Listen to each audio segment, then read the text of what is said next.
철학의 항해 안재호 박사입니다. 철학의 항해 안재호 박사 유튜버 철학교실입니다. 유리제 31 독일 관념론의 최초의 체계 구상 문서 소개 및 해설이라는 강의로 오늘 한번 열어보겠습니다. 자, 1장 체계로서의 철학. 자, 독일 관념론은 칸트 이후 휘테부터 헤겔까지의 철학을 말합니다. 여기서 중요한 사람들은 바로 헤겔, 쉘링 그리고 헬드린입니다. 칸트 역시 물론 여기에 포함될 수도 있습니다. 자, 이런 철학을 통해서 독일은 철학의 강국으로 발전했습니다. 자, 이 철학의 영향력은 오늘날까지 살아있습니다. 저 고대 그리스 고전 철학, 그리스 클래시컬 필로소피 있죠. 플라톤과 아리스토텔레스의 그 철학과 쌍벽을 이루는 어떤 철학의 흐름, 학파가 바로 독일 관념론, 저먼 아이디얼리즘입니다. 독일 관념론 철학의 큰 특징은 모두가 체계가 있다는 것입니다. 즉 시스템이 있다는 것입니다. 자, 흔히들 보면 체계지향적인 철학과 문제지향적인 철학이 있다 그런 말도 있고요. 또 전자를 비판하는 그런 이론도 많이 있습니다. 그러나 어쨌거나 자, 독일 철학, 독일 관념론 철학은 다른 말로 또 이상주의라고 합니다. 아이디얼리즘 같은 말입니다. 자, 이 철학들은 전부 다 어떤 시스템을 갖다가 또 형성을 하고 있습니다. 이는 그 작업을 도리어 이런 것들이 그만큼 그들 때문에 확고한 어떤 철학적인 원리를 발견했고, 그 다음에는 그 원리를 각 분야에다 적용할 때 어떤 결국 시스템들이 어떤 발전한 것입니다. 그런 면에서 도리어 체계가 있다는 것은 도리어 그만큼 철학의 영향이 강하다는 것이고, 또 어떤 자, 그런 그 강점을 갖다 보여준다고 저는 보고 있습니다. 이처럼 휘테나 셸링 그리고 헤겔은 모두 철학의 체계를 가지고 있습니다. 특히 그 중에서도 자, 헤겔의 시스템이 가장 완벽하고 견고하다고 볼 수 있습니다. 자, 그런데 이런 어떤 체계적인 철학의 작은 씨앗이라고 할 수 있는 어떤 그런 중요한 문서가 20세기 초반에 발견돼서 학문적인 관심을 많이 받았습니다. 자, 이는 어떤 아주 짧은 하나의 문서인데요. 자, 필자는 이것을 흔히 독일 관념론의 어떤 최초의 체계 구상이라고 이름을 주었습니다. 또 다른 말로는 독일 이상주의의 가장 오래된 체계적인 프로그램, Das älteste System Programm des Deutschen Idealismus라고도 부를 수 있습니다. 이 관념론 이코르 어떤 거 있죠. 이상주의 같은 말입니다. 자, 2장 독일 관념론 최초의 체계 구상 소설. 자, 독일 관념론의 최초의 체계 구상 혹은 독일 이상주의 가장 오래된 체계적인 프로그램 있죠. 이라고 불리는 이 문서는 문제는 그 저자가 누군지 잘 모르는 짧은 문서의 이름입니다.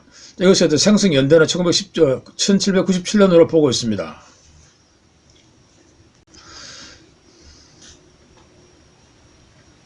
자, 이 문서가 발견되고 나서부터 여기에 독일 관념론 철학의 어떤 근원에 대해서 많은 중요성이 부여되었습니다.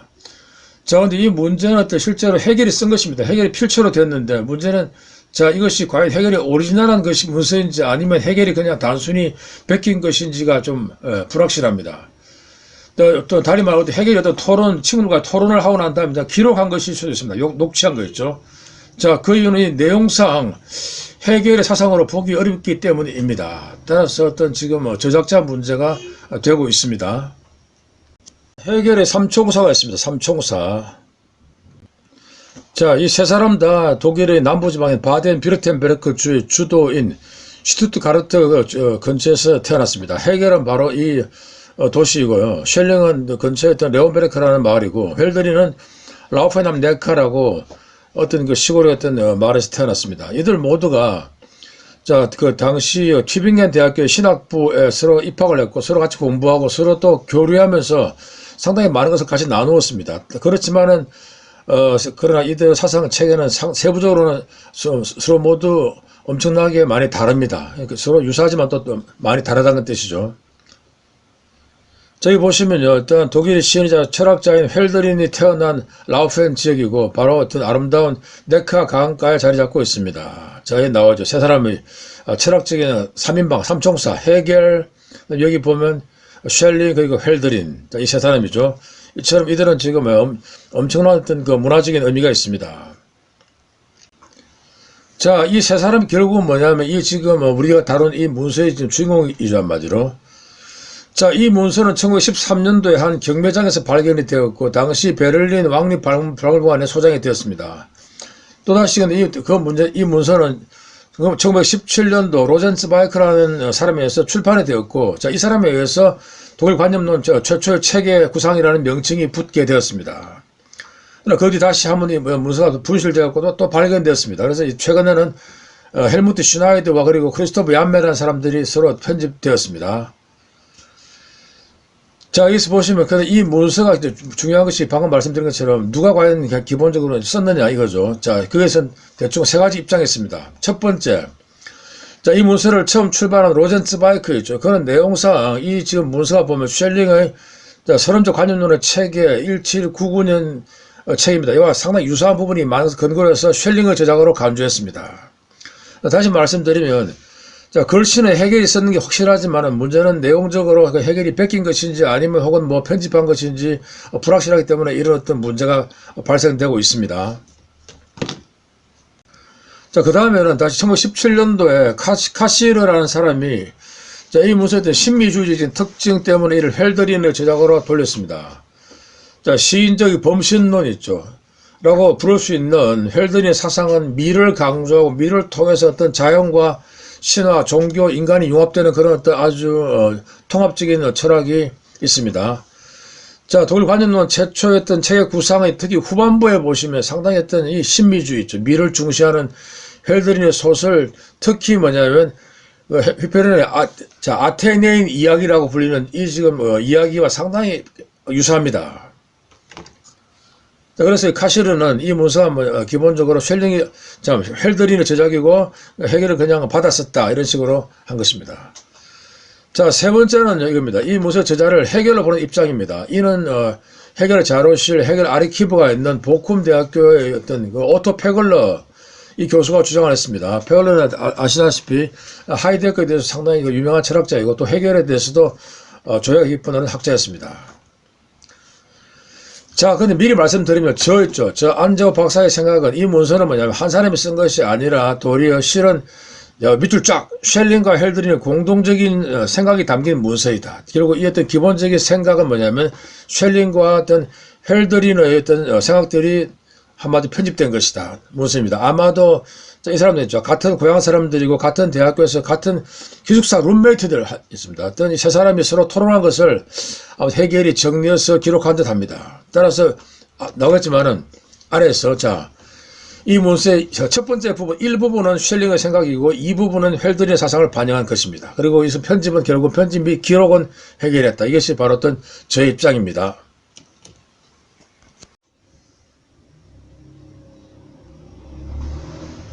자, 여러분, 이제 다시 텍스트로 들어가서 본문으로. 자, 파트 1입니다. 자, 첫 번째 문장. 저 하나의 윤리학, 하나의 어떤, 단어죠. 자, 전체 형이상학은 미래는 도덕으로 환원되기 때문에 여기에 관해서 칸트는 거의 두 개의 요청과 단지 하나의 예시만을 들었을 뿐 제대로 규명하지는 못했다. 이 윤리학은 전체 이념들이 완전한 체계 외에 다른 것이 될 수는 없다. 혹은 같은 말인데 윤리학은 모든 실천적인 요청들을 체계일 수밖에 없다. 이 부분이죠. 이게 지금 제가 볼 때는 완전히 지금 특히 초기 쉘링의 철학이 완전히 담겨 있습니다. 자, 이게 중요한 알 것이 일단 기본적으로 자, 초기 쉘링은 뭐냐 실제 상당히 휘트의 어떤 그런 제자였습니다. 맞아요. 휘트의 제자. 그래서 또 휘트의 마찬가지로 칸트의 제자였습니다. 따라서 그 칸트, 휘트의 어떤 쉘링을 이어지는 독일 어떤 그런 비판주의 철학을 체계했습니다. 말로. 자, 요거 관점 아셔야지 비로소 뭐냐면 문장이 확실히 되겠습니다. 자, 여기 보시면 설명이 있죠. 여기까지는 지금 있죠. 본문이고 밑에 설명, 파란 부분 있죠. 설명입니다. 자, 설명 보시면 일단 형이상학에 대한 칸트 입장이 일단 반영되어 있다. 물론 휘트도 물론 반영됩니다. 말대로. 여기 방금 빨간 줄. 신, 영혼, 자유 그리고 세계에 대한 인식으로서 형이상학은 종래처럼 유지될 수가 없다. 이게 바로 또 칸트 입장이죠. 한마디로. 다시 말하면 인식 비판을 거치지 않고 어떤 실체를 상정할 때 이는 독단주의에 빠진다. 이게 어떤 칸트의 종래 철학에 대한 비판의 요지죠. 인식 비판 없이 뭐냐면 함부로 실체, 신, 정신 같은 것을 갖다 상정할 때는 반드시 도그마티즘에 빠집니다. 자, 이런 칸트 철학이 나타나 있고요. 또 다시 이것을 더욱더 뭐냐면 근본적으로 만든 것이 바로 휘트인데, 자, 그 칸트에 또, 그 다음에 또 한 가지 더 있습니다. 여기 보면 칸트 이거 중요한 실천 철학, 실천 이성의 요청 개념이 있다는 거죠, 한마디로. 이것을 다시 해결해, 그런 거 친구들이 수용을 했습니다. 자, 요 스토리 있죠. 요청 개념. 이건 뭐냐면 이겁니다. 자, 물론 신은 솔직히 칸트가 볼 때는 알 수 없는 겁니다. 불가지론자인데요, 신에 대해서는. 근데 문제는 도덕적으로 인간이 완전히 하기 위해서 결국은 신과 영혼이 필요해진다 이겁니다. 왜냐하면 도덕적인 행동을 할 때는 항상 사람은 실제 손해보게 됐는데 희생을 보게 되고 그런 일을 갖다 과연 오래 할 수 있겠냐는 거죠, 문제가. 한두 번 할 수 있겠지만은. 따라서 실제 어떤 자기가 도덕적으로 선한 일 또 의로운 일을 할 때 어떤 보는 그 피해 같은 것을 결국 신이 뭐냐면 천국에서 보상해 주기 때문에 비로소 우리가 힘들어도 할 수 있다. 이게 어떤 칸트의 기본적인 주장이죠. 이게 다시 말하면 어떤 실천, 이청의 요청, 이런 어떤 이 개념이죠. 자, 근데 이 휘터 이것을 좀 부정하면서, 자, 도리어 그런 것 없이도 뭐냐면 인간은 충분히 100번, 1000번 그냥 성사문이 될 수 있다고 그게 이제 휘터의 철학이죠. 그런 달콤한 보상 없이도 100번 고쳐 죽어도 그냥 끝까지 그냥 피를 흘리면서도 사람은 할 수 있다고 보는 좀 이상주의 있죠. 이게 지금 휘터 윤리학의 기초인데 쉘링 역시 마찬가지로 이런 것을 지금 수용을 했습니다. 자, 다시 말해 인간은 그랬던 신을 통한 어떤 천국의 보상 같은 거 이런 거 필요 없이도 충분히 뭐냐면 도덕이 있고 자유가 있기 때문에 자기 희생할 수 있게 된다 또는 어려울 수 있다는 거죠. 자, 이게 바로 어떤 따라서 칸트와 동시에 휘터가 수용되면서 휘터의 사상이 반영되어 있고 이게 바로 휘터의 기본 철학. 자, 형이상은 실제 뭐냐면 윤리학이다. 윤리학. 자, 결국 윤리학이 실제 뭐냐면 메타피직의 기초가 된다는 것이 휘터의 철학이고 또 동시에 초기 쉘링의 철학의 어떤 하나의 어떤 관점이죠. 따라서 이 부분을 일단 뭐냐면 일단 저자는 쉘링이고 일단 그에 들은 것은 칸트의 여러 가지 어떤 철학 입장이 있고 두 번째는 다시 그것을 더욱더 근본적으로 만들었던 휘터의 입장이 반영되어 있고 다시 쉘링에서 수용되어 있는 상당히 좀 복잡한 과정이 있습니다. 자, 다시 텍스트로 가겠습니다. 최초의 이념은 당연히 절대적인 자유로운 존재로서의 나에 대한 표상이다. 이게 바로 실제 어떤 휘터의 근본 윤리학이죠. 인간은 절대적인 자유고 도덕적이라고 하는 말이죠. 이런 자유로운 자기의식적인 존재와 더불어 동시에 하나의 총체적인 세계이죠.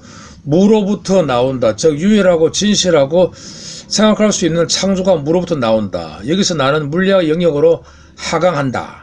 밑줄짝 물리학으로 간다는 거죠. 윤리학에서 메타피zik 형이상 다시 물리학으로 갑니다. 하강한다. 떨어진다는 거죠. 자, 질문 이것이다. 어떻게 하나의 세계가 하나의 도덕적인 존재에서 적합한가?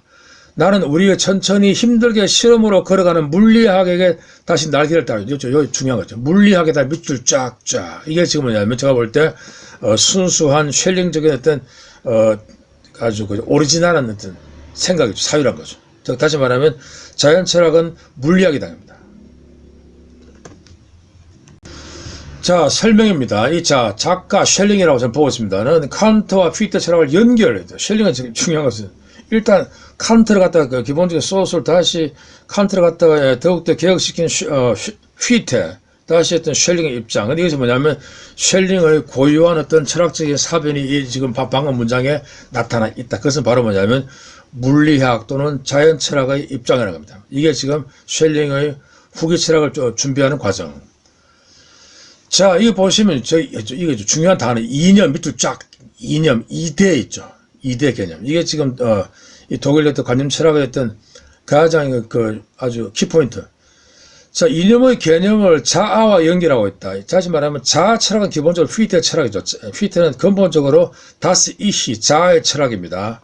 내가 지금 결국 세계의 중심인데 이게 휘터 철학인데 또 이게 동시에 뭐냐면 하나의 이념이라는 거죠. 이념. 그리고 그 다음에 세계 문제, the world 문제 또는 the debate 문제. 자, 여기서는 아까 했죠. 세계란 말은 결국은 다시 말하면 유한자의 총체라는 뜻입니다. 철학적으로 볼 때는 세계란 말은 실제 뭐냐면 신이 아니라 만들어진 피조물 내지는 어떤 신은 무한자인데 세계란 것은 결국은 유한자들의 총체 집합입니다. 개념. 이 세계란 것이 무로부터 나온다 이 말이죠. 이 말 뜻이 뭐냐는 거죠. 자, 이 말은 실제 뭐냐면 결국은 유한자가 무한자로부터 나온다. 여기서 문제는 뭐냐, 이 무한자가 실제로 절대 자아란 겁니다. 절대 자아. 이게 무한자란 겁니다. 신기하죠. 어떤 나란 건데, 물론 이거 개인적인 나는 아니고 어떤 철학적인 나, 이게 뭐냐면 결국은 무한자란 겁니다. 휘터 철학의 어떤 아주 근본적인 도그마티즘이죠. 즉, 절대 자아는 아마 무한하다는 겁니다. 자, 이처럼 유한자의 총체는 방금 말했죠. 유한자의 총체는 자연인데, 자, 근데 셸링은 진짜 기본적인 중요한 포인트가 자연 철학을 다시 물리학으로 환원한다는 겁니다. 아시겠죠? 밑줄 쫙 빨간 줄 쳐놨죠. 자연 철학을 물리학, 그냥 아니라 사변적 물리학으로 환원시킨다. 이게 지금 셸링의 어떤 자연 철학의 핵심적인 포인트였죠. 즉 자연 철학은 바로 사변적인 물리학이다. 자, 이게 바로 조금 뒤에 나오는 바로 셸링의 자연 철학의 구상의 기본 틀이 바로 이거죠. 저거 뭐냐면 피직. 자, 어떤 사변적인 스페큘러티브 피직, 이게 뭐냐면 어떤 자연 철학이고 동시에 뭐냐면 시스템을 갖다가 이를 구성하는 요소란 거죠. 다시 본문으로 들어가겠습니다. 따라서 본문, 만약 철학이 이념을 제시하고 경험이 자료를 제시한다면 우리는 결국 전반적으로 물리학을, 내가 미래 세대에게 기대하는 물리학을 획득할 것이다. 상당히 어려운 말이죠. 현재의 물리학은 우리의 정신이거나 그렇게 돼야 될 창조적인 정신을 만족시키지 못하는 처럼 보인다. 이처럼 여기서 문제는 뭐냐, 물리학이 물론 중요한 어떤 그런 그 안자증 있죠. 어떤 단초인데 아직도 뭐냐면 자기가 셸링이 볼 때는 아주 미흡한 상태다. 물론 이 과학적 물리학은 실제 아니겠죠. 물론 과학을 알고 있지만은 도리어 과학의 토대가 되는 어떤 철학적인 물리학, 셸링은 약간 특이한데요. 이 사람 물론 물리학을 알았지만은, 생물학 다 알지만은, 일단 그것을 더욱더 뿌리에 있는 어떤 사변적인 어떤 물리학 또는 사변적인 생물학을 실제 셸링의 기본 구상이 있죠. 이게 지금 셸링의 독창적인 부분이 되겠습니다. 해설. 자, 위에서 말한 것처럼 물리학의 의미는 실제 자연 철학이고, 밑줄 쫙, 셸링의 물리학은 바로 자연 철학이다 겁니다. 이 구상은 거의 자연 철학의 체계란 책이 있습니다. 저술이 1799년에서 구체적으로 나타난다. 그 내용은 어떤 다음 강의에서 한번 다뤄보겠습니다. 이처럼 자연 철학의 체계, 즉 사변적인 물리학이 바로 셸링의 어떤 아주 독창적이고 지금 현대에도 아주 어필되는 어떤 자연의 환경 보호 때문에 상당히 지금도 완전히 뜨는 그런 핫 이슈였죠. 이게 바로 셸링의 선전, 벌써 1790년대 벌써 미리 다들 선구적으로 봤던 겁니다. 자, 다시 본문입니다. 자연으로부터 나는 인공적인 것으로 간다. 인류의 이념이 먼저 나온 뒤 나는 국가의 이념은 없다. 밑줄 잡아. 국가의 이념은 없다. 셸링이죠. 보여줄 것이다. 왜냐하면 국가는 어떤 기계적인 것이다. 이거죠. 국가라는 것은 기계적이다는 거죠. 기계의 이념이 없는 것과 마찬가지로 국가 이념도 없다. 이처럼 셸링은 기본적으로 같은 반국가적인, 국가라는 것은 부자연스럽고 인간을 갖다 억압한다는 겁니다. 이게 셸링의 기본. 그 반면에 헤겔과 헬들이는 정반대예요. 도리어 국가를 좋게 보고 있습니다. 긍정적으로. 단 문제는 셸링은 자연 중시하는 반면에 국가는 인위적인 어떤 도구로 본다는 거죠. 자, 여기 해설이죠. 파란 부분. 해설. 자, 보시면, 여기에 국가에 대한 반감 내지는 국가 비하가 나타난다. 국가는 뭐냐면 이념이 없다는 것이 나왔죠, 방금. 국가에서는 이념은 한마디로 관념철학에서 가장 어떤 중요한 가치 개념이 있죠. 플라톤의 어떤 그런 이데아 비슷한 거죠. 어떤 초월적이면서 내재적인 어떤 하나의 어떤 통합적인 실체, 이게 바로 그 이념. 물론 영어로서 아이디어인데요. 독일에서는 그 이데해가지고 상당히 어떤 높은 뜻을 갖다 부였습니다. 자, 따라서 이 문서는 절대로 헤겔과 헬들이 될 수가 없다는 거죠. 이 부분은. 자, 헤겔은 방금처럼 처음부터 국가를 긍정적으로 본다는 거죠. 이런 국가 부정의 사상은 아마 제가 볼 때는 셸링 이전에 벌써 루소 같은 그런 경우였죠. 어떤 자연주의 철학을 반영한다는 거죠. 자, 이처럼 국가는 기본적으로 법인데, 법은 결국은 인간을 갖다 억압하는 어떤 도구로 사용된다. 자, 어떤 그런 국가에 대한 부정적인 관점. 자, 일단 자유를 억압한다. 국가는 내 본질이 아니다. 국가의 도리어 나는 자신을 상실한다는 거죠. 도리어 노예가 된다. 이런 어떤 반국가적인 철학이 담겨있는 셸링의 파트였죠.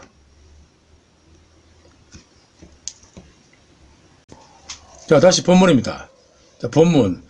단지 자유의 대상이 이념이라고 불려준다. 밑줄자. 자유의 대상이 이념이다. 중요한 포인트죠. 우리는 그러므로 국가를 뛰어넘어야 된다. 왜냐하면 모든 국가는 인간을 제가 집어넣습니다. 보충 없는데 자유로운 기계적인 톱니바퀴로 다루기 때문이다. 국가는 이렇게 해서는 안 된다. 잘못이란 거죠. 이를 멈추어라 뭐. 자, 그들은 여기서 알 수 있다. 즉 예를 들어서 항구적인 평화를 대한 이념 같은 모든 이념들은 하나의 더 높은 이념 밑에 종속적인 이념이라는 것은 사실이다. 동시에 여기서 나는 인류의 역사에 대한 원칙들을 서술할 것이다. 그리고 국가와 헌법과 정부와 입법에 관한 비참한 전체적인 인위성을 그 뿌리까지 밝힐 것이다. 자, 다시 해설입니다. 자, 보시면 기본적으로 칸트의 영구평화론에 대해서 언급되고 있습니다. 그런 문제는 뭐냐, 이것마저 실제로는 그렇게, 그러니까 가장 높은 이념은 아니고 다른 이념에 종속되어진다는 거죠. 즉 영구 평화 같은 것들도 실제로 뭐냐면 그 자체로서 최고 가치가 아니라 도리 어떤 다른 절대적인 가치 밑에 종속적으로 부여되는 것이, 따라서 칸트 어떤 철학에서 약간 뭐냐면 비하가 일어나고 있습니다. 자, 이처럼 국가에 대한 반감은 지속되고 있습니다. 국가는 인간들의 자유를 억압하는 톱니바퀴와 같다라고 지금 보고 있는 거죠. 또 국가와 마찬가지로 국가와 헌법과 정치마저도 전부 다 어떤 자연이 아니라 인위적이다. 인위적. 사람들이 만드는 어떤 부자연스러운 것이다라는 그런 관점이 나오고 있습니다. 물론 자, 이것이 물론 이런 사고가 반드시 옳다고는 볼 수는 없겠죠. 역자주 제가 썼습니다. 어쨌든 간에 셸링의 철학은 뭐냐면 일단 국가라는 것이 일단 인간의 본성과 위배되는 아주 인위적인 인공적인 것이고, 도리어 국가 이념마저도 다른 어떤 더 존귀한 이념에 굴복되어야 된다. 또 칸트 같은 그런 영구 평화론 같은 것들도 실제 뭐냐면 평화 이념마저도 더 높은 거죠. 어떤 가치 있는 이념에 종속적으로 다루어지지 않으면 안 된다 등을 해서 어떤 칸트 철학에 대한 약간 의미를 갖다가 감소시키고, 또 그 다음에 휘이트를 넘어서서 도리어 자연 철학으로 가는 것도 셸링의 사상적인 여정들이 보이고 있습니다. 자, 해설입니다. 역시 칸트가 말하는 그렇죠. 이념들, 즉 신과 칸트 이념이죠. 신, 영혼의 불멸, 자유 이런 것들. 이것들이 다시 언급되고 있습니다. 또한 여기 보면 상당히 계몽주의적인 종교관이 피력되고 있습니다. 즉 이성의 붕괴와 성직자에 대한 그런 반감이 지금 혐오감이 나타나고 있습니다. 성직자였죠. 자, 이들에 대한 어떤 혐오 내지는 어떤 반감이 나타났다. 자, 참고로 계몽주의라는 것도 아시다시피 기독교를 비롯한 모든 종교는 우상 숭배 내지는 미신이다. 뭐 그런 주장이었죠. 자, 다시 여기 보시면 기본적으로 관점이 칸트가 아니라 솔직히 휘태적인 관점, 종교에 대한 휘태적인 관점을 또 다시 따르는 셸링의 입장이 나타나 있습니다. 자, 위에서 말씀드린 것처럼 휘태는 밑줄 짝, 종교나 신이 도덕적인 행동을 하기 위해서 필요하지 않다. 빨간 줄자. 종교나 신 등이 인간의 도덕과 자유를 위해서 실제 필요하지 않다 합니다. 특히 인격적인 신 개념은 휘태는 부정한다. 그런 신은 존재하지도 않고 필요하지도 않다. 휘태적인 입장이었죠. 그런 신들, 기독교적인 신, 인격적인 신 같은 게 있죠. 초월적인 신, 또는 전능자 개념. 자, 이 반면에 도리어 펠드린과 헤겔은 어느 정도 종교의 가치를 긍정한다. 따라서 이 부분은 철저하게 아직까지 셸링적인 어떤 관점이 나타나 있습니다. 자, 드디어 파트 2입니다. 자, 이때부터는 이제부터 뭐냐면 전부 다 제가 볼 때는 펠드린의 사상과 일치합니다. 마지막으로 물러쓰지만 모든 것을 통일하는 이념이 있다죠. 이념은 방금 말씀 가장 높은 어떤 가치 개념, 주로 신, 뭐 어떤 자유 등등. 자, 그것은 미의 이념이다. 근데 여기서 이거 바로 펠드린의 특징이 있죠. 도리 뭐냐면 미의 이념이 가장 높답니다. 즉 도덕이나 진리보다도 아름다움의 이념이 최고였던 최상위 개념이다. 플라톤이 나오는. 이는 고차적인 플라톤적인 단어다. 자, 이처럼 어떤 미학적인 플라톤주의를 어떤 숭배하고 어떤 주창하는 펠드린의 미학주의 내지는 신미주의 관점. 자, 여기 보면 밑에 파란 줄은 다시 해설이죠. 자, 여기부터는 도리어 철학적인 신미주의가 등장한다. 철학적인 밑줄짝 신미주의. 자, 미의 이념을 철학체계의 중심에 두는 것이다. 보통 신미주의란 말은 보통은 문학에서 하는 말이죠. 다시 말하면 어떤 자, 미의 탐구가 한마디로 가치가 있다. 이게 이제 신미주의인데요. 뭐 신미주의 또는 다른 말로 탐미주의 또는 다른 말로 유미주의란 말도 씁니다. 이처럼 어떤 많은 어떤 그 문학가들이 어떤 아름다움에다가 가장 가치를 두고 다른 것들은 전부 다 부가적이다. 뭐 인간의 생활적인 생활이나 또는 어떤 윤리, 도덕 같은 국가 등은 전부 다 상당히 개무시하고 오직 그냥 아름다움을 주고 위해서는 도저히 목숨도 바친다. 그런 그 사상이었죠. 자, 이게 어떤 그 탐미주의, 또 신미주의인데 여기서 물론 펠드린은 그런 사상은 아닙니다. 제가 이름 붙였는데 철학적인 신미주의. 다시 말하면 여기서 미의 이념을 갖다가 철학 체계의 중심에 둔답니다. 그렇지만 뭐 미를 위해서 목숨 바친다 이게 아니고 철학 시스템에 대한 가장 기초가 한마디로 미의 개념, 아름다움 개념이다. 즉 미학이 그 아름다움에 대한 그런 이론들이 시스템의 기초가 되고 있다. 근데 또 이거 뭐냐면 이런 것 동시에 쉘링도 이게 있어요. 문제가 약간 좀 중기에. 또 헬드린도 이런 게 있습니다. 물론 헬드린이 물론 아주 강합니다. 특징이기도 하다. 그래서 이렇기 때문에 카시르라는 분은 이 논문을 헬드린을 지작으로 보았습니다. 왜냐하면 뒤에 나오지만은 강한 있죠. 어떤 미학주의, 신미주의 또는 어떤 시인 어떤 숭배 사상 또는 어떤 그런 거 있죠. 어떤 범신론주의 이런 거 등등등. 제가 볼 때 있으면 이 지금 이 파트의 의미는 뭐냐면 바로 여기입니다. 자, 보면 첫 번째 칸트의 철학입니다. 다시 미학을 통해서 이론 이성과 실천 이성을 연결한다. 이게 어떤 칸트의 기본 입장이었죠. 미학, 칸트 미학.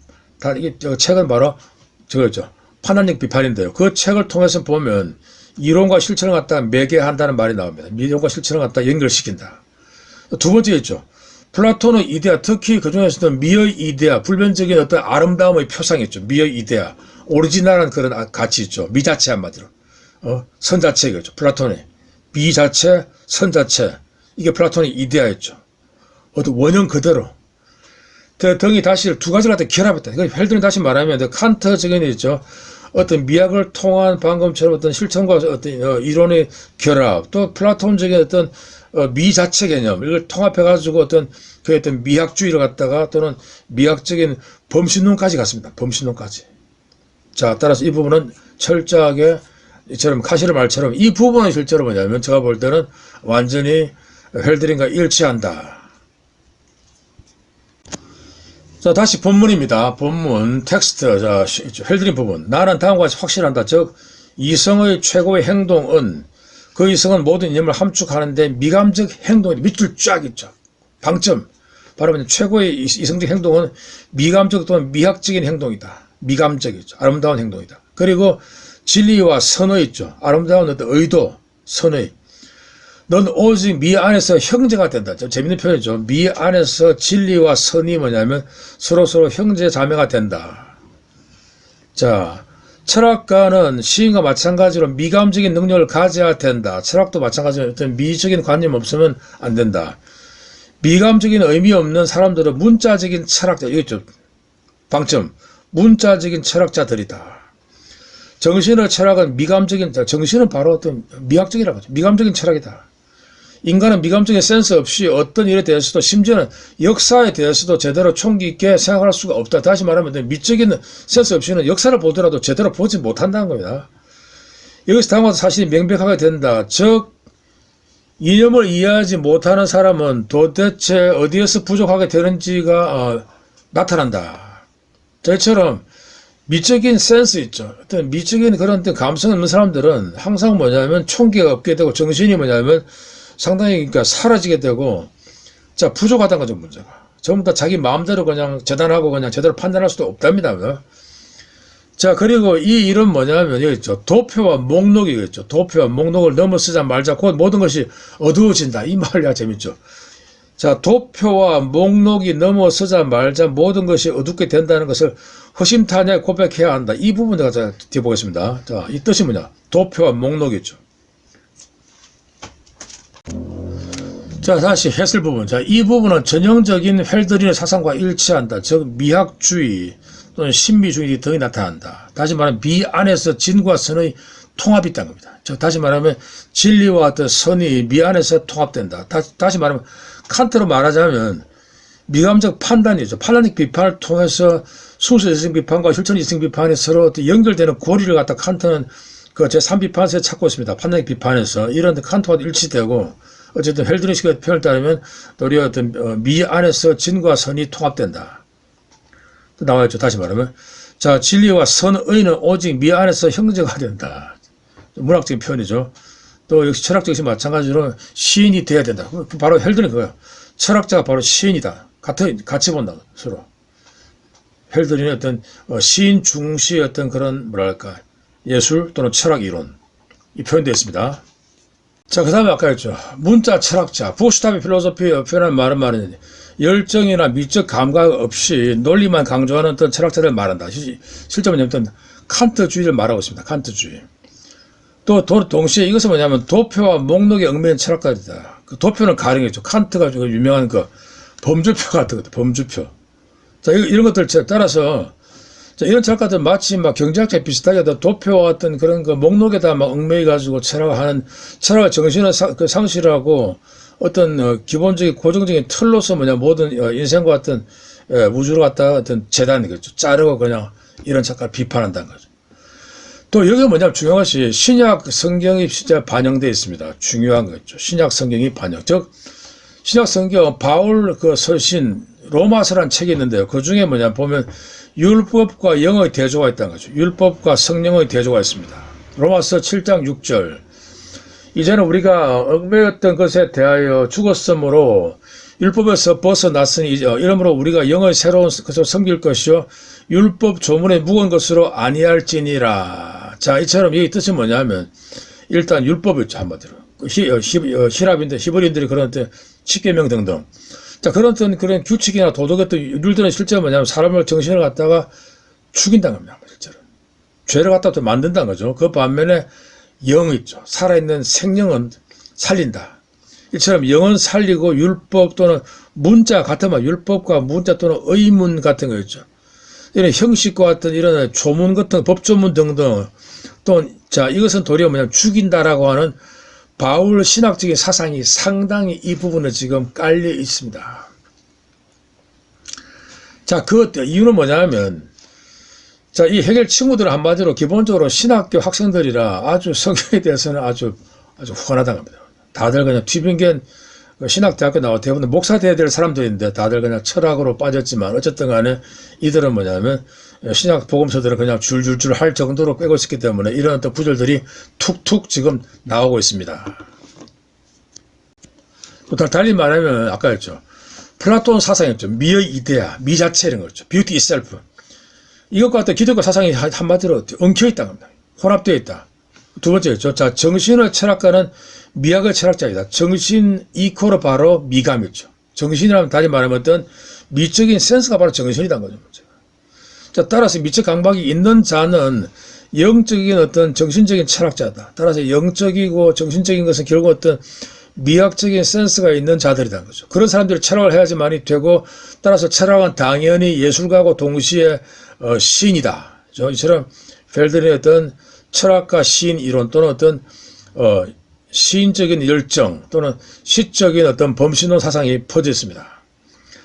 자, 이런 사람들은 산 철학가들 반면에 미감이 없는 철학가들이죠. 딱딱한 논리만 알게 되고 오직 법 전문 같은 것만 가지고 오는 철학가들, 오직 도표 같은 거 있죠. 오직 뭐냐면 목록 같은 거 가지고 그냥 따지는 학자들, 이런 돌이 뭐냐면 죽은 철학가들이다. 상당히 실제 뭐냐면 어떤 칸트를 비판하는 슐러적인 관점이 많이 반영되어 있습니다. 슐러가 그런 철학가죠. 자, 이처럼 어떤 오성을 통해서 어떤 오직 구분과 어떤 것이 분리만 일삼는 그런 철학가들이 있다는 거예요.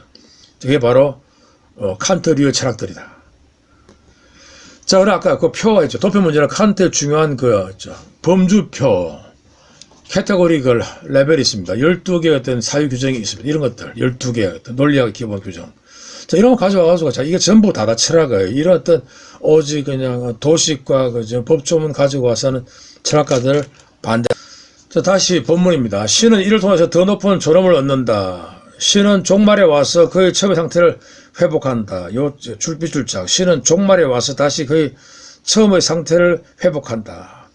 자, 신은 인류의 여교사이다. 왜냐하면, 자, 시 없이 더 이상 철학도 없고 역사도 없기 때문에 그 시가 없으면 철학도 없고 역사도 없다. 시작이었죠. 즉 홀로 모든 학문들과 예술들이 축구하는 뒤에도 살아남는 이처럼 뭐냐면 시에 대한 어떤 절대적인 가치 부여, 바로 헬더린의 어떤 시인적인 범신론 철학입니다. 다시 해설. 자, 여기 보시면 예술 중에서도 특별히 시의 위치가 아주 고양되어 있습니다. 시인은 나왔죠. 인류의 여선생 여교사로 비교되고 있습니다. 이 부분은 바로 헬더린의 위에서 얘기한 것처럼 철학적인 신비주의를 말합니다. 신비주의는 보통은 유미주의가 했죠. 에스테티시즘, 즉 다시 말해 예술적인 미적 가치를 최고로 강조하는 사상이라는 거죠. 따라서 말하면 오직 미를 위해서는 그냥 목숨마저도 바치는 사람들이 실제 있습니다. 한마디로 문학가들 중에서. 모두 다 때려치고 그냥 가정생활 때려치고 그냥 자식도 버리고 그냥 조국도 버리고까지 목숨마저도 버리고 오직 그냥 아름다운 추구 때문에 목숨마저도 그런 사람들이 실제로 있습니다. 바로 그런 사람들을 흔히 신미주의자 또는 유미주의자 또는 탐미주의자라고 부릅니다. 그런데 제가 보니 헬들의 신미주의는 그런 것이 아니고 달리 철학과 인식에 있어서 어떤 미의 인식의 그런 그 가치를 갖다 찾는 거다 거죠. 저 미의 인식을 모든 다른 인식의 기초 기본으로 보는 철학적인 밑줄자, 철학적인 신미주의를 말합니다. 역자 제가 썼습니다. 이런 사상은 헬드린의 소설 휘페리온의 유명한 아테네 이야기, 아테네 레드에 잘 나타냈습니다. 여기 보시면 이런 구절이 있습니다. 자, 신적인 미죠. 신적인 미의 첫 번째 자식은 예술이다.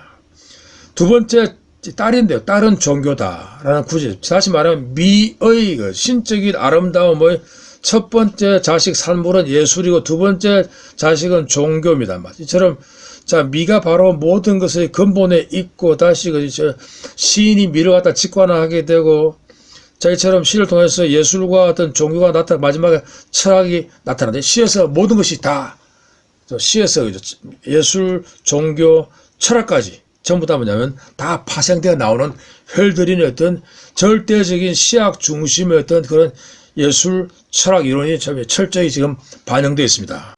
다시 본문으로. 동시에 우리는 다음과 같은 거 종종 듣는다. 저 군중들은 감성적인 종교를 가져야죠. 밑줄자. 군중들이죠. 민중들은 감성적인 종교를 가져야지만 된다. 군중들뿐만 아니라 철학자도 그것이 필요하다. 이성과 정서의 일신론 그리고 상상력과 예술의 다신론 이런 것들이 우리가 필요한 것이다. 이거 지금 상당히 어떤 슐러적인 또는 해결적인 그런 철학적인 맥락이죠. 다시 보겠습니다. 해설. 자, 이게 보시면 일단 기본적으로 어떤 자 프리드리히 슐러 유명한 아시죠? 군도 쓰는 이 사람이 다 같은 그 고향 선배입니다. 한마디로 슐러가 선배고 헤겔, 헬드린, 쉘링은 다 어떤 고향 후배들이 있습니다. 전부 다 그 지역 감정이죠. 자, 슐러의 영향력이 눈에 띕니다. 슐러는 거의 어떤 초기 저서의 모세 파소도 모세의 인물이라는 글이 있는데요. 여기에서 자, 성경의 출애굽기를 갖다가 해석을 했습니다. 자, 이 우리 뭐냐면 철학 항에서도 제가 13-1에 보시면 모세의 사명에 나오는 슐러의 정치 종교 이론을 참고하세요. 우리 방송에 되어 있습니다. 이처럼 슐러는 자, 고대 이집트의 종교가 두 가지라 기본적으로. 즉 뭐냐면 성려 종교와 민중 종교로 이원화되어 있다. 종교가 두 가지란 거죠. 즉 성려들 엘리트 종교 따로 엘리트 종교와 그리고 어떤 일반인 종교였다는 겁니다. 자, 성려 종교는 다시 말하면 엘리트들 종교인데요. 지식인들 종교고 일신론이고 민중 종교는 바로 다신론이다. 이게 지금 슐러의 어떤 입장이죠. 자, 이거 상당히 어떤 그 심각한 테마긴 하죠. 이처럼 종교가 신화에 대해서 민중 교육을 결부시키는 것, 밑줄짝. 바로 뭐냐면, 이게 도리어 초기의 슐러에서 영향을 받은 헤겔과 헬들린의 공통적인 사상. 됐죠? 자, 종교를 통한 것, 아까 민중 어떤 그런 교육을 통한다는 거죠. 다시 말하면 어떤 다신론적인 것. 어떤 아까 나왔지만은 어떤 그런 여러 가지 형태를 주는 것, 상징을 두는 것, 또는 어떤 상상력을 통해서 민중들의 어떤 감정을 갖다 끌어올리는 그런 면이 있다. 자, 그렇지만 물론 공통지만 그러나 문제는 불구하고 이 부분을 해결하기보다는 또 헬드린의 사상이라고 봐야 된다. 왜냐하면 해결은 솔직히 이보다 훨씬 더 복잡합니다. 더 복잡해요. 이거 이 정도는 해결이 볼 때는 아주 나이브한 사상입니다. 아시겠죠? 그래서 일단 뭐냐, 저는 이 부분 역시 헬드린의 작품이다. 다시 본문. 자, 우선 내가 아는 한 어떤 인간의 감각에도 들어오지 못한 한 이념 나왔다. 이념, 이데, 그죠. 최고 가치 개념, 플라톤 이데아에 대해서 말할 것이다. 우리는 하나의 새로운 신화, 밑줄짝을 가져야 된다. 이 신화는 이념의, 가장 중요한 이념 가치 개념을 직무에 봉사해야 된다. 그것은 이성의 신화가 되어야 된다. 이처럼 뭐냐면 신화와 이성을 갖다 결부시키고 아까 했죠. 어떤 미를 통해서 진과 선이 결부되고 어떤 철저한 미학 중심의 어떤 철학이었죠. 미학 중심의 가치관. 바로 헬드린. 자, 해설. 자, 이제 새로운 신화 개념은 기본적으로 헬드린 후대에 노발리스트, 슐레겔 등등 어떤 낭만주의 모토긴 합니다. 근데 그 선구자는 바로 헬드린입니다. 헬드린은 그의 소설 휘페리온에서 새로운 신성 또는 노이의 고트하이트란 말을 하고 있습니다. 새로운 신적인 있죠. 성품. 자, 이 새로운 신성 개념 중요한 것은 바로 신이자 철학가인 신인 개념, 신인 개념. 자, 신이 동시에 철학가이고 신인 동시에 인간인 개념. 이게 지금 헬드린 철학의 어떤 핵심 모토였죠. 신 동시에 인간 동시에 아름다움이죠. 미인. 됐죠? 신, 인간, 아름다움 일치한다는 거죠. 다시 본문입니다. 우리가 이념들을 미감적으로 즉 신화적으로 만들기 전에는 그 이념들은 민중들의 어떤 관심도 받지 못한다. 이것 때문에 결국은 필요하다는 거죠. 그리고 역으로 신화가 이성적으로 되기 전에는 철학가는 이런 상태를 부끄러워야 한다. 다시 말하면 철학가들은 부단히 신화를 이성적으로 만들고 또 반대로 이성을 또 신화로 풀어내야 된다고 합니다. 즉 이성과 어떤 신화가 서로 일치, 서로 상호교통. 자, 마침내 계몽된 자들 있죠. 철학가들 또는 엘리트들, 아까 했죠. 또는 승려들, 또 사제들, 또 아까 했죠. 일신교. 계몽 안 된 자들은 봤죠. 또 우매한 민중들, 또는 우상숭배, 또는 다신교 등등. 자, 악수를 해야 된다. 이처럼 뭐냐면 일신교와 다신교가 서로 악수를 해야 된다. 좀 재밌지만 하여간. 자, 따라서 신화는 철학적으로 돼야 하고 민중은 이성적으로 돼야 된다. 철학자를 감성적으로 만들기 위해서 철학은 신화적으로 돼야 돼. 이처럼 철학과 신화가 서로 그지 상호 교통해야 된다. 그러면 이게 바로 새로운 신화, 새로운 종교 개념. 그러면 우리 사이에서 영원한 통일성이 지배한다. 더 이상 경멸하는 눈초리는 없을 것이다. 더 이상 그들의 현자들과 성직자들에 대한 맹목적인 공포심은 없을 것이다. 그러면 우리에게 모든 능력의 동일한 교육과 모든 개별자들의 개인들의 교육 방점, 교육이죠. 자, 이처럼 헬드린과 헤겔 항상 중요한 게 바로 교육 개념. 그것도 뭐냐면 민중교육 개념입니다. 민중교육. 즉 신화와 전설을 통해서 민중들의 정서를 갖다가 고양시키는 거였죠.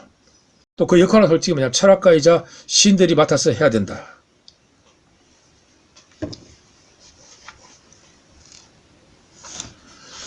자, 어떤 힘도 더 이상 억압되지 않을 것이다. 그때 모든 정신들이 보편적인 자유와 평등성이 지배할 것이다. 이처럼 자, 이성이 신화가 되는 사회였죠. 이때가 바로 뭐냐면 평등과 자유가 어떤 지배하던 세계, 억압과 차별이 사라진다는 거죠.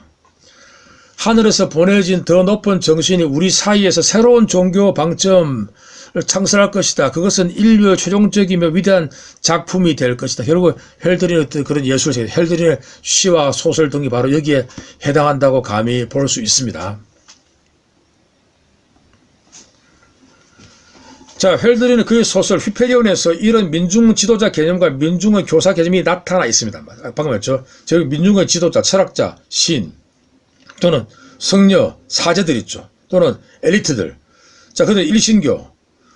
자, 이는 위에서 말한 바와 같이 미의 종교다면 미가 중심이란 거죠. 이것은 상당히 물론 환상적이고 좀 재밌기는 하지만 합니다.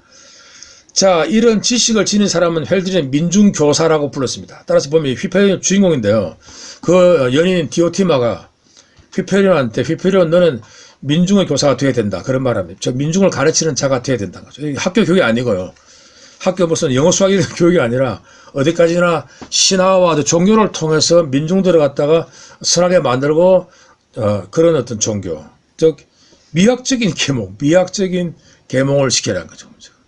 영어 수학 계몽이 아니라 미학적인 계몽을 시키는 민중교사가 필요하다. 그걸 통해서 도리어 어떤 민족이 통일되고 도리어 국가가 도리어 왕성한다. 그런 것도 물론 들어있습니다. 이처럼 이것도 헤겔의 철학인데요. 여기서 일단 헤겔은 좀 제외시키고. 자, 이를 헤겔은 민중종교라고 불렀습니다. 민중종교.